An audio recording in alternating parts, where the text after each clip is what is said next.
식적이 아니죠. 왜냐하면 한 사람을 가지고 하는 전시도 드물거든요. 근데 이건 한 사람의 어느 한 부분만 갖고 이 아래우측을 다 메꿨거든요. 그러니까 그런 얘기 많이 오는 전시는 아니에요. 아시는 분들은 이렇게 멀리서 가져오시는데, 근데 지금 선생님이 70~80년대 문학에 대해서 얘기를 했는데, 제가 보기에는 한국의 70~80년대가 참 신나는 시기였던 것 같아요. 그게 우리나라가 유신 때문에 그랬기도 했겠지만 어쨌든 고도는 너무 빨리 성장을 했거든요. 그래가지고 여러분들이 상상도 못하는데 우리가 그때 여행할 때는 300불밖에 못 갖고 갈 때가 있었어. 돈을 300불 이상 못 들고 나간다 이럴 때가 있었다고. 가서 얻어먹고 다니지 않으면은 누구 오고 밥도 못 먹을 그런 시기가 있었고, 외국에 못 나가던 시대도 있었고. 그러다가 우리가 지금 너무 부자가 됐죠, 갑자기. 근데 갑자기 부자가 되고 고도성장을 하면은 나무를 걸음을 맞추면 안에가 공동이 생겨요. 빈 데가 서고 안에가 이렇게. 그게 우리가 갖고 있는 오늘날의 이 문제가 아닌가. 아직도 민주가 제대로 안 서 있고, 아직도 국회가 지우질 못하고, 아직도 대통령이 지우질 못하는 이런 그 후유증, 고도성장의 후유증이 아닌가 그런 생각이 드는데, 그때가 70~80년대가 우리나라의 르네상스로 막 이렇게 올라올 때인데, 소설이 그때가 우리나라 처음으로 노벨이 정착하던 시기거든요. 로맨스적인 그러한 데서부터 벗어나서 처음으로 리얼리스틱한 노벨이 막 나와서 토지까지 나오지 않습니까? 우리나라 본래가 단편소설이주가 되는 나라거든요. 근데 단편소설에부터 부피가 커가지고 이게 장가노 목차예요. 저기 보면은 토지 2부가 여기서 시작이 되거든요. 그래가지고 쭉 연장이 되는데, 그러한 그 토지가 이미 자리를 잡았던 시대, 그게 70년대가 아니었나. 그래서 제가 보기에는 어떤 하나의 르네상스적인 시기가 아니면은 산업혁명, 이게 막 뒤죽박죽이 되는데, 그게 한꺼번에 그때 와서 이렇게 자라던 시기. 그러면 이 여행생을 너무 여러 가지를 하셨죠. 너무 여러 가지를 하셨는데, 그게 르네상스 스타일이에요. 그래서 르네상스는 전공 부전공이 있는 게 아니고 두 가지라면 두 가지 다 전공이야. 다빈치나 이런 사람들이 조각을 해도 전공, 그림을 그려도 전공, 뭐든지 톱이 되지. 그러니까 안 되죠. 그게. 그러다 말죠. 그러다 보면 그 다음에 그걸 정리하는 시대가 오는 거죠. 그게 이제 이렇게 돼야 되는데 우리는 좀 점핑을 한 게 아니었 싶은데, 그 시대에 맞는 인물이 아니었나 저는 그런 생각이 듭니다. 그래서 여러 가지를 많이 했거든요. 근데 하나도 제대로 평가가 안 돼 있어요. 그래서 제가 하고 싶은 거는 우물 파기 그랬는데, 어느 우물이 어느 정도 깊었나, 얼마나 많은 수량을 갖고 있었나.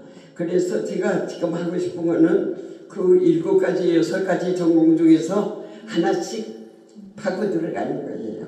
파고 들어가는 게 이게 1회예요. 왜냐면 문학사상이 마침 없어졌고 작년에. 그 다음에 또 하나는 내가 자료가 쉽게 있기 때문에, 이건 자료를 내가 다 갖고 있으니까, 내가 지금 92살이거든요. 그래서 내가 한 번을 해놓지 않으면 고담이 이어나갈 것 같지 않아서 우선 한 겁니다. 근데 굉장히 힘들게 한 거예요. 근데 그중에 제일 처음에 부탁한 게 김하영 선생님한테, 문학사상에 제일 중요한 게 창간사거든요. 그리고 창간사에 이어령의 모든 게 다 들어가 있어요. 아까 20가지 나열을 했다고 하는데, 그게 굉장히 모던한 문체거든요. 위하여 나가다가 앞뒤로 딱 끊어버리거든요. 그런 문제. 그게 한글 세대에게 어떤 서세션을 주지 않았나, 성당에 저는 그런 생각을 합니다. 그리고 우리가 다닌 시대는 한국 문학을 못 배우던 시대였어요. 그래서 대학에서 현대문학 강의를 하나도 못 들어요. 할 강사가 없는 거예요. 할 강사가 없는데 어쨌든 여령 선생이 60년이죠. 60년에 석사를밖에 안 했는데 소재에서 전공 강의를 했다고요. 비평론 강의를 했다고. 그건 뭐 혼자 한 거예요. 그렇게 혼자 파내는 시대가 그것도 르네상스 스타일이 아닌가 뭐 그런 생각이 듭니다. 그래서 어느 의미에서 보면은 우리가 산업혁명부터 시작해서 모든 여건이 한국에서 가장 그 열려있던 가능성을 열려있던 그 시대에 13년 동안 이걸 했거든요. 이정 선생이. 보세요. 여기 표지화들. 요거 남관 선생님이 김광석 씨를 그린 거예요. 장인이죠. 친구고 가장 잘 아는 사람. 그래서 파리에서 그걸 그려보냈다고요. 여기 보면은 장국진 선생님이 마해동수를 그렸어요. 요새 사는 이분들이 이미 연세가 많아서 표지화 그리는 분들이 아니에요. 그래서 이 표지화를 내가 보고 있으면 문화사상을 혼자 한 게 아니다. 저분들하고 같이 했구나. 그분들이 같이 해준 거예요. 저걸 화가의 말까지 써가면서 해줬거든요. 근데 여기 보면 이런 게 100몇 개가 있는데 그 초상화가 다 아주 유명한 분들. 근데 그분 중에서도 베스트예요. 그분들이 정말 하고 싶어서 동참한 그런 그 초상화들. 또 글도 그래요. 글도 지금 교마에서 계속 감염연구 연재제 김윤식 선생님이 이공수와 그의 시대 우리나라가 작가 연구가 없어요. 김동인의 춘원연구 하나밖에 없어. 춘원연구 다음에 나온 게 김윤식 선생님이 이공수와 그의 시대거든요. 너무 거리가 많아요. 그렇게 정책을 한 거예요. 그걸 이효령 선생이 무제한으로 쓰게 했어. 몇 년도 언제까지 돌아요? 여기 이제 치면을 했으니까 12월에 끝내라면 언제까나 이게 없이 쓰고 싶은 만큼 살아. 그래서 그분이 일본에가 계시면서 그걸 연재를 쭉 한 거거든요. 감리연구도 몇 회를 했죠. 올해 3년을 하셔서. 그래서 막 변하는 변화 안에 그렇게 쭉 끌고 갈 수 있는 학자들이 양성됐다는 거. 그전에는 선생이 없었거든요. 그걸 쓸 수 있는 사람들이 없었어요. 그 다음에 저 단편 소설을 쓸 수 있는 박정희 같은 작가들을 대하 소설을 쓸 수 있는 이런 작가군이에요. 한 그룹이에요. 한두 명이 아니고 그런 것들이 다 합해가지고 문화사상이라는 한 잡지를 만들어낸 게 아닌가 그런 생각이 듭니다. 그래서 한번 이걸 보시는데 저 뒤를 보세요. 저거는 외국 노벨 프라이즈 받은 사람들이 우리나라에 와서 강연을 하면서 남겨놓고 간 사인들이에요.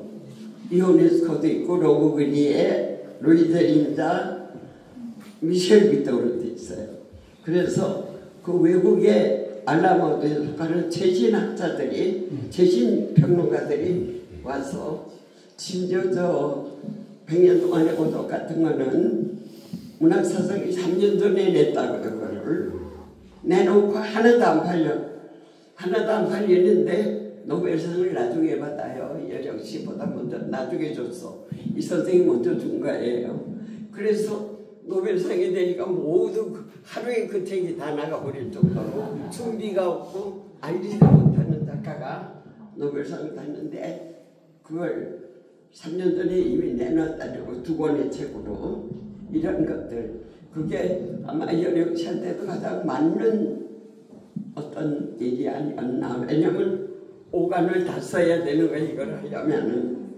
그리고 배운 일이 없고 출판에 대해서. 그래서 요 책이 나올 수 있었다는 거는 그런 시대적인 배경 또 도와주신 많은 분들 지적인 어떤 그룹들 이런 것들이 우리나라에 이미 성숙해 있어서 한글 세대가 나와서 한글 소설을 쓰고 그렇게 해서 이루어진 게 아닌가.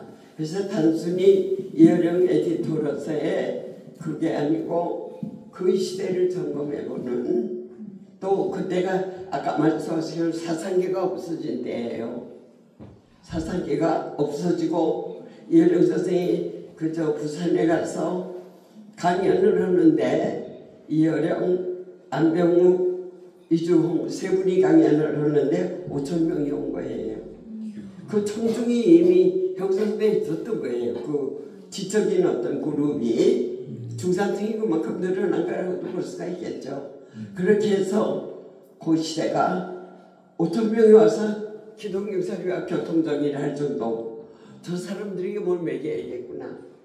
그게 문학사상이었어요. 그래서 너무 놀랍게도 그해 여름에 이루어졌는데 이게 10월에 나오는데 저런 책이 나왔다고. 그래서 이 방에서는 이걸 보시면 이거 안 보셔도 돼요. 그러니까 얼마나 여기에 윤희상 나오고 이광수 나오고 또 하나는 이어령 선생이 가지고 있던 유리한 점은 국문학을 빗대는 거예요.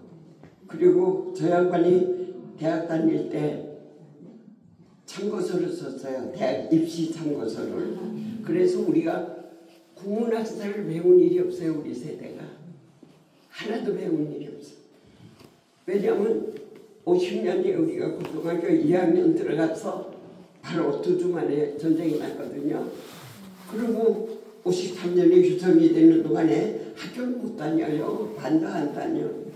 경기여고가 서울, 부산에서 학교를 였는데 뭐라고 광고를 했냐면은 가만히 하나씩 들고 와라 그랬대. 학생들처럼 갈바질 데가 없으니까.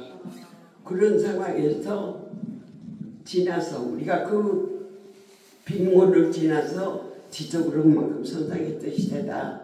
그런 면에서 요걸 한번 점검해 본 거예요. 저기는 책이고요.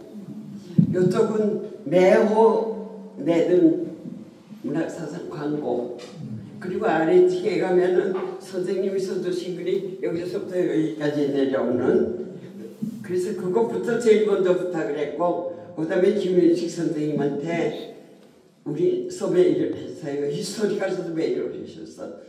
우리나라 잡지사에서 문학사상이 뭐를 했나. 그걸 김윤식 선생님이 해주셨고, 그 다음에 현장에서 일하던 사람들이, 현장에서 서영은이라든가 편집장하고 기자하고, 그 홍영선 씨가 굉장히 재미있는 글을 써주셨어요. 그래서 이번에 남는 게 있다면 도록이 남을 거예요. 그 도록에 선생님이 써주신 걸 김윤식 선생님, 권영민 씨가 써준 거 이것들이 다 들어있어요. 그래서 어느 부분을 설거지를 하고 간다 하는 그런 기분으로 이걸 사실은 제가 참 힘들었거든요. 왜냐면 자료를 여기저기 찾아야 되는데 내가 하루에 계속 2시간 이상 일을 못해요. 그렇게 해서 우리 모두가, 우리 직원들이 잠을 못 자고 이걸 준비한 건데, 아래층에 가면 선생님 그거 읽고 빨리 구경하세요.